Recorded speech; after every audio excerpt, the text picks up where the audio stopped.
Kia ora Year 9 WEKA. This is the third part of the JAF practice videos for stats. And in this one, I'm going to start at question 11 and get into some of the trickier problems. So question 11 goes like this. We're given the increase in test scores of 100 children over a period of time. And we have to show that information in a group frequency diagram. And you can see already on the screen that I've done this ahead of time just to speed it up. But I want to talk through the things that you need to concentrate on. So the first thing is that whenever we're doing a graph in stats, or anywhere in maths, we're trying to tell a story. So some of the stuff that you might think is really kind of boring and not important is really, really important. And the first thing is that every graph needs to have a title. Okay, so it tells you straight away, what am I looking at? Increase in test scores. It would have been better even if I'd said from 100 children. Frequency diagram. So that's telling me how often something happens. And then we have to make sure that we're clearly labeling both the axes. And the first one that I've got here is on the x-axis, I'm going to put the test score. Okay, so the test score goes down here, and I've done it in groups of 5 because that's how our data's been given to us up here. Okay, so we don't know the individual scores. We just know how many children got between 0 and 5 for an increase in their score. There were 16 of them. So that's what the frequency number means, right? How many kids got between 5 and 10 for their increase? 36. And that's what we see up on the y-axis. And I'm going to write that in now. Okay, so around here, what have I got? Well, I've got the frequency. So we should write that on as well. And then we put a scale on both axes, and we look to choose one that's going to fit everything onto the graph. Then the next thing we do is we draw in how many occurrences there were for each of these groups. Now, the thing that I think is trickiest about these frequency diagrams when you start doing them is this notation here. So see how I've got 5 is less than W, which is less than or equal to 10. This means W is between 5 and 10. But the things we've got to be careful is where do we put 5 and where do we put 10? Should 5 go into here or should it go into here? Well, in this one, what's been done is that the 10 has been included in this group. Okay, so we're saying if W is less than or equal to 10, put it in here. Okay, not in here. I'm going to erase all of that now and do it again. Okay, so just watch your boundary points because that's where you tend to go wrong with these. So if someone had an increase of 15, we're going to put it into this group here. If someone had an increase of 20, we're going to put it into this group here. So just watch out for that. And then you should draw your graph as I've done here. Okay, so use a ruler and read off the right numbers. I think I've got all of those right. I know you'll leave me a comment and tell me if I haven't.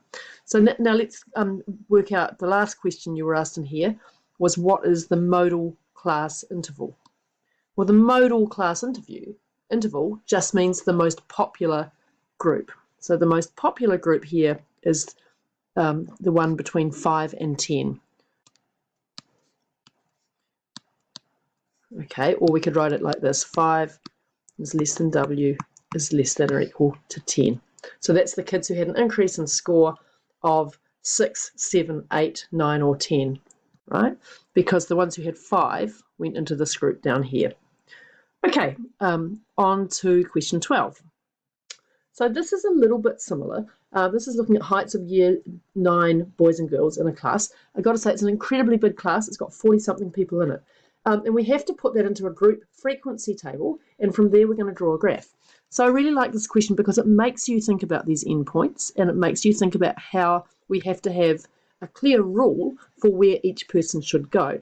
And I've done this already, but I'm going to start off by showing you how to do it. So we look at that 144, and we put it into the right category in the boys column. So it's going to have a tally mark here. The next one, the 160, is one of these pesky endpoints, and we have to check whether it goes into this one or this one. But we can see here we've got less than or equal to 160. So this is where we want to put the boy who was 160 centimetres tall. So he gets a little tally mark there. The next one is 165. So he goes here, 175 down here. Don't worry, I'm not going to do all of them. 150 goes in here, 140 goes in here, and so on. So we do the tally marks. Now the way tally marks work, as you know from in class, is we go 1, 2, 3, 4, 5, 1, 2, 3, 4, 5.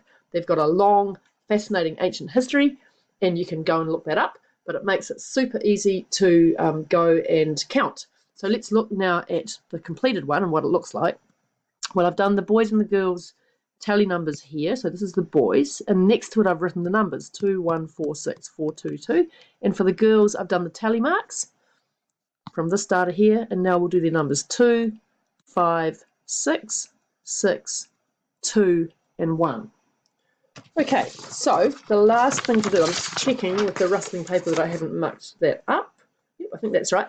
The next thing we have to do, not surprisingly, is to draw some kind of graph, because when we just look at those numbers, it doesn't tell us a very good story.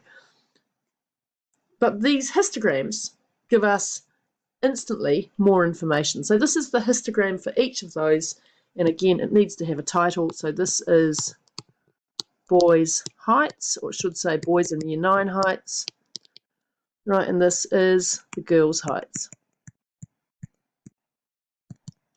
Right, now it's very silly and bad how I've done that on the graph. That title should be sitting nicely up here, but I haven't got room for that.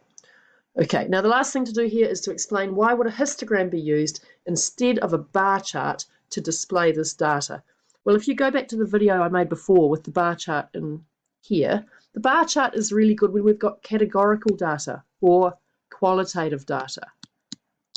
Okay, we've got colours. There's nothing numerical about colours. Well, no, I know some of you can tell me actually there is numerical stuff about colours, but not today, right? The colours are categories. They're word answers to a problem. But in this one here, height is a measurement thing. It's a quantitative, continuous variable. Okay, so height is a quantitative, continuous, I don't know what's happened to the pen, continuous variable. So what is the relevance of that? Well, that's why I've got these bars that are joined up, right? Because I'm putting the people into groups, but one category leads into the next category. So that's why we'd use a histogram instead of a bar chart, because it's continuous data. Okay, so that's all I'm going to do in this video, because I want to make sure that everyone in the class has got the hang of doing histograms and bar charts and the graphs, and I'm going to save the extended abstract questions for part 4. So just to go over this one more time, please make sure that when you're doing graphs like this, that you are telling a story. And that means that you need a few things. You need labels on your axes, you need a title, and you need to use a ruler. Because if your graph is all wonky, like mine often are when I'm doing other graphs, if my graph looks like this, it makes it really, really hard to tell a story, because all you're going to notice is how rubbish the graph is. So please, on Thursday, pack your ruler into your pencil case. Thanks for watching.